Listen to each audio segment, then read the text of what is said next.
Hello and welcome to बवाल banking classes. आज हम लोग जीआईबी पेपर 2 में मॉड्यूल ए का चैप्टर 21 जो कि इस मॉड्यूल का लास्ट चैप्टर है, राइट टू इन्फॉर्मेशन एक्ट 2005, उसको करेंगे। आरटीआई एक्ट 2005 इससे पहले भी हम लोग बहुत डिटेल में डिस्कस कर चुके हैं। Please go back to the channel and have a look at it. फिर भी आज हम इस कोर्स का पार्ट है, इस लिहाज से उसको डिस्कस कर सकते हैं। ठीक है, तो आरटीआई एक्ट 2005 बेसिकली सिटीजन्स के लिए बनाया गया, जिससे कि सिटीजन्स को जो भी इंफॉर्मेशन और पब्लिक अथॉरिटीज़ का जिस पे कंट्रोल है वो इंफॉर्मेशन प्राप्त हो सके ट्रांसपेरेंटली, और जो पब्लिक अथॉरिटीज़ हैं उन पर अकाउंटेबिलिटी बन सके। पहले क्या था, आप कभी मान लीजिए बैंक गए, आपने कहा भैया ये हमें भाई यहाँ पे रेट ऑफ इंटरेस्ट कितना है, वो कहेगा नहीं नहीं तो कॉन्फिडेंशियल इन्फॉर्मेशन, या बोला कैसे आपने डिफाइन किया रेट ऑफ इंटरेस्ट कितना होना चाहिए, तो आपको कॉन्फिडेंशियल हम नहीं बताएंगे, तो अकाउंटेबिलिटी नहीं बनती थी। अब क्या है, आप अगर आप चाहोगे तो आप बैंक से भी मांग सकते हो कि रेट ऑफ इंटरेस्ट की जो आपने बीपीएलआर वगैरह होता है वो कैसे आप डिसाइड करते हो, किस तरह से करते हो, या आपका सीआरआर कितना है, ये सब आप पूछ सकते हो। ठीक है, तो ये जो एक्ट है ये होल ऑफ इंडिया, सभी इंडियन पूरे इंडिया पे अप्लाई होता है, सारे पब्लिक सेक्टर बैंक्स पे और जो भी इंस्टीट्यूशंस हैं उनके ऊपर अप्लाई होता है, जो भी गवर्नमेंट या पब्लिक अथॉरिटीज़ हैं उन पर अप्लाई होता है, जो इसमें कवर प्राइवेट चीज़ें इसमें कवर नहीं होती। ठीक है, आरटीआई जो है इसमें वो कुछ चीज़ों के लिए वो करता है, जैसे कि जो ट्रेड सीक्रेट्स हैं उनको नहीं बताएगा, वो आरटीआई एक्ट में कवर नहीं होते हैं। किसी की कोई पर्सनल इन्फॉर्मेशन है तो वो भी आरटीआई के अंतर्गत प्राप्त नहीं की जाती, इसको क्या बोलेंगे, इसको इन्वेजन ऑफ प्राइवेसी बोलेंगे। ठीक है, सेक्शन 3 एक्ट जो है एक्ट का, वो कहता है कि सब जो भी ये इस एक्ट के प्रोविजंस हैं वो सभी सिटीजन्स पे राइट टू इन्फॉर्मेशन एक्ट जो है वो अप्लाई होता है, सभी सिटीजन्स को इसके सेक्शन 3 के अंतर्गत इन्फॉर्मेशन प्राप्त करने का अधिकार है। पब्लिक अथॉरिटीज़ के क्या ऑब्लिगेशन है, एक तो रिकॉर्ड मेंटेन करना और उनको डिस्क्लोज करना as per the requirement of the public. Before moving on I request कि आप डिस्क्लेमर देख लीजिए, understand that this video is for educational purposes only. ठीक है, पब्लिक अथॉरिटी का इसके अलावा अपने फैक्ट्स और पॉलिसीज़ को मेंटेन करना, डिसीजन क्यों लिया गया उसका रीजंस बताना, कोई भी इंफॉर्मेशन उसको सुओ मोटो यानी स्वतः भी वो बता सकते हैं, जो डिसेमिनेशन है वो वाइडली होना चाहिए, तो ज़्यादातर लोगों को पहुंचना चाहिए, और उसका जो पब्लिक इंफॉर्मेशन जो प्राप्त कर रहे हैं वो बहुत सस्ते रेट पर उनको प्राप्त होनी चाहिए। ठीक है, ईजिली एक्सेस होना चाहिए और रीजनेबल प्राइसिंग होनी चाहिए, यानी कि बहुत ज़्यादा पैसा ले लिया उसका। Designation of public information officer, तो एक सबसे पहले तो हर एक अथॉरिटी, हर एक मतलब कोई बैंक हो चाहे कोई भी डिपार्टमेंट हो, उसको क्या बनाना पड़ेगा, पब्लिक इंफॉर्मेशन ऑफिसर बनाना पड़ेगा। हर एक पब्लिक अथॉरिटी को एक डेजिग्नेटेड सेंट्रल और स्टेट पब्लिक इंफॉर्मेशन ऑफिसर बनाना है। इसी तरह एक असिस्टेंट पब्लिक इंफॉर्मेशन APIO भी बनाना है। हर एक पब्लिक अथॉरिटी को एक designated assistant public information officer भी डेजिग्नेट करना है। इसके साथ ही साथ असिस्टेंट ऑफ अदर ऑफिसर्स, मतलब अगर मान लीजिए काम ज़्यादा और लगता है अन्य लोगों की आवश्यकता है तो central state public information officer जो वो मांग सकता है भाई अथॉरिटी से कि हमें और ऑफिसर्स भी चाहिए जिससे कि ड्यूटी बेहतर से की जा सके। प्रोसीजर क्या है इंफॉर्मेशन ऑब्टेन करने का, जिस व्यक्ति को इंफॉर्मेशन चाहिए उसे एक पर्टिकुलर फॉर्मेट पर वो इंफॉर्मेशन इन राइटिंग, चाहे बाय पोस्ट या फिर बाय ईमेल या फिर इलेक्ट्रॉनिक तरीके से, वो इन्फॉर्मेशन उसे हिंदी, इंग्लिश या ऑफिशियल लैंग्वेज में मांगनी होगी और उसे मिल जाएगी। ठीक है, किसी भी प्रकार की कोई पर्सनल डिटेल्स या कोई रीज़न देने की आवश्यकता नहीं है, मतलब जिसको इन्फॉर्मेशन चाहिए उसको ये बताने की आवश्यकता नहीं है कि मुझे इन्फॉर्मेशन क्यों चाहिए, बस उसे चाहिए इन्फॉर्मेशन तो वो मांग सकता है, और उसे कोई रीज़न देने की आवश्यकता भी नहीं है, और ये भी नहीं बताना है कि मैं कौन हूँ, वो भी उसको मतलब अपने पर्सनल डिटेल्स, नाम बताना है लेकिन अपने पर्सनल डिटेल्स देने की आवश्यकता नहीं है, नाम और एड्रेस तो बताओगे तभी तो वो चीज़ें आएंगी ना। डिस्पोजल ऑफ रिक्वेस्ट के लिए कहा गया है कि जो भी उसमें टाइम लिमिट फाउंडेशन होगी, कोई एडिशनल फीस अगर लगनी है तो वो इंटीमेट करी जाएगी। ठीक है, एक्सेस अगर डिसेबल्ड तो बताया जाएगा।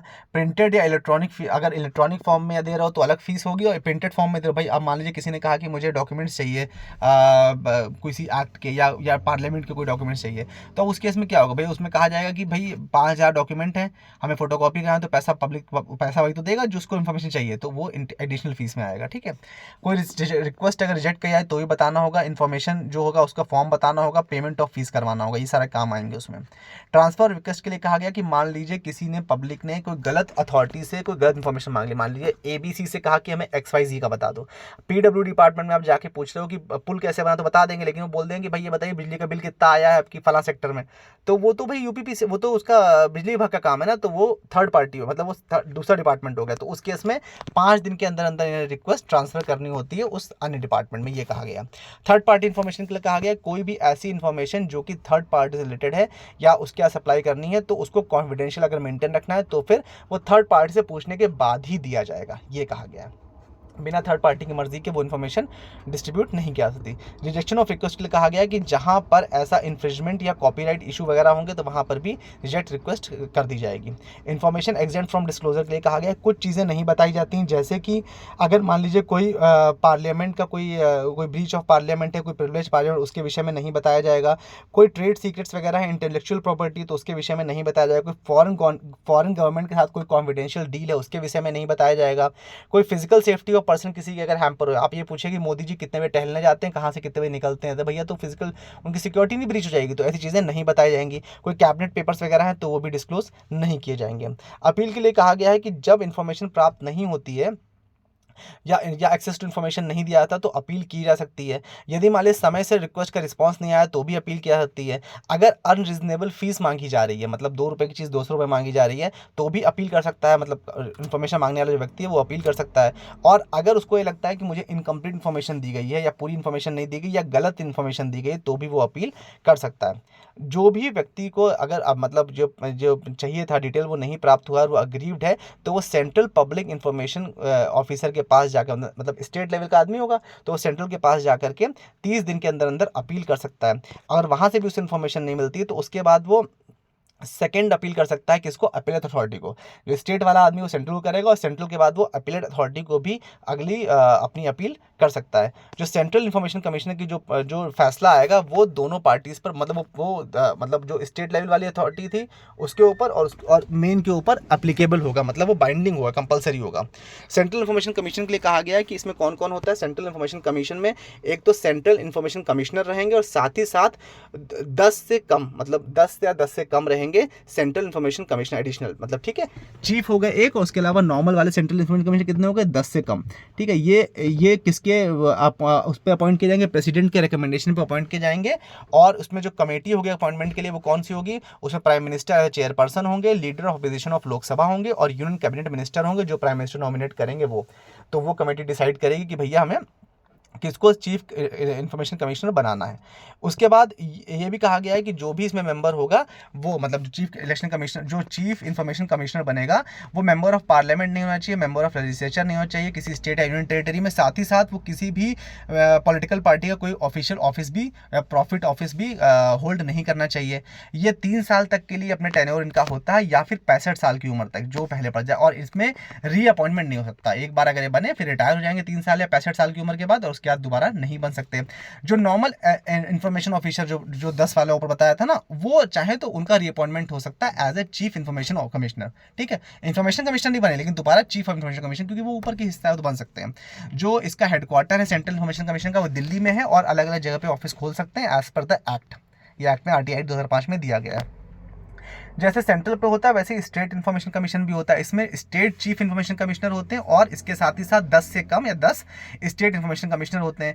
इनको कौन, जब उसमें प्रेसिडेंट का रिकमेंडेशन होता है तो उसमें किसका, गवर्नर का होगा। उसमें कमेटी में चीफ ऑफिसर वो प्राइम मिनिस्टर होते हैं, इसमें कमेटी में चीफ मिनिस्टर चेयरपर्सन होते हैं। लीडर ऑफ अपोजिशन उसमें आपके वो रहते हैं, लोकसभा के रहते हैं, इसमें लेजिस्लेचर या विधानसभा के रहते हैं। एक कैबिनेट मिनिस्टर रहेंगे जो कि चीफ मिनिस्टर नॉमिनेट किया जाएंगे, ठीक है। कोई भी मेंबर ऑफ पार्लियामेंट या मेंबर ऑफ लेजिस्लेचर इसका कमिश्नर नहीं बन सकता। उसमें भी 3 साल और 65 साल की उम्र थी, इसमें भी 3 साल और 65 साल की उम्र है। रीअपॉइंटमेंट नहीं हो सकता इसमें, लेकिन इसमें भी वही है कि जो भी स्टेट इंफॉर्मेशन कमिश्नर है वो बाद में चल के स्टेट चीफ इंफॉर्मेशन कमिश्नर की पोस्ट पर अपॉइंट हो सकता है। क्या पेनाल्टीज बताई गई हैं, जो सेंट्रल इंफॉर्मेशन कमीशन है वो पेनाल्टी इंपोज कर सकता है कितना, ₹250 पर डे के हिसाब से, ठीक है। मैक्सिमम 25,000 रुपए तक हो सकता है अगर समय से इन्फॉर्मेशन प्रोवाइड नहीं किया जाती। साथ ही साथ अगर गलत इन्फॉर्मेशन प्रोवाइड की गई, जबरदस्ती इन्फॉर्मेशन रिक्वेस्ट कैंसिल कर दी गई है, तो जो सेंट्रल पब्लिक इन्फॉर्मेशन ऑफिसर है उसके ऊपर डिसिप्लिनरी एक्शन भी हो सकता है अगर उसने जानबूझ के मैलाफाइड इंटेंशन से गलत इन्फॉर्मेशन दी या कम इन्फॉर्मेशन दी या नहीं दी है इन्फॉर्मेशन, डिलेड इन्फॉर्मेशन दी है, तो इस केस में उस पर भी डिसिप्लिनरी एक्शन हो सकता है। Act to have overriding effect के बारे में कहा गया है कि कोई भी कोर्ट है वो किसी प्रकार का सूट वगैरह इस इंफॉर्मेशन के बेस पर नहीं कर सकता है। आपने RTI से कोई इन्फॉर्मेशन है तो इसका मतलब नहीं कि उस पर केस कर दोगे, वो नहीं कर सकते हो आप, ठीक है। साथ ही साथ जो ये एक्ट है वो इंटेलिजेंस और सिक्योरिटी ऑर्गेनाइजेशन यानी कि रॉ हो गया, HL हो गया, इन पर एप्लीकेबल नहीं। आप ये नहीं पूछ लो कि भाई रफाल कैसे बनता है, विधि बताइए, तो वो नहीं पूछ सकते हो, ठीक है। इन केस ऑफ अगर इन्फॉर्मेशन कोई भी ऐसी है जो वायलेशन ऑफ ह्यूमन राइट संबंधित है और उससे संबंधित इन्फॉर्मेशन मांगी जा रही है रही हो तो इन्फॉर्मेशन देने से पहले आपको सेंट्रल इन्फॉर्मेशन कमीशनर और स्टेट इन्फॉर्मेशन कमीशनर की परमिशन लेना कंपलसरी है। With this we have come to end this part, this chapter and also this module. इसके पास 3 मॉड्यूल और बच्चे, हमारा पेपर 2 खत्म हो जाएगा। आई होप आप लोग की जीआईबी की जर्नी बहुत अच्छी चल रही होगी। Do like, share, comment and subscribe. Thank you so much for your valuable time.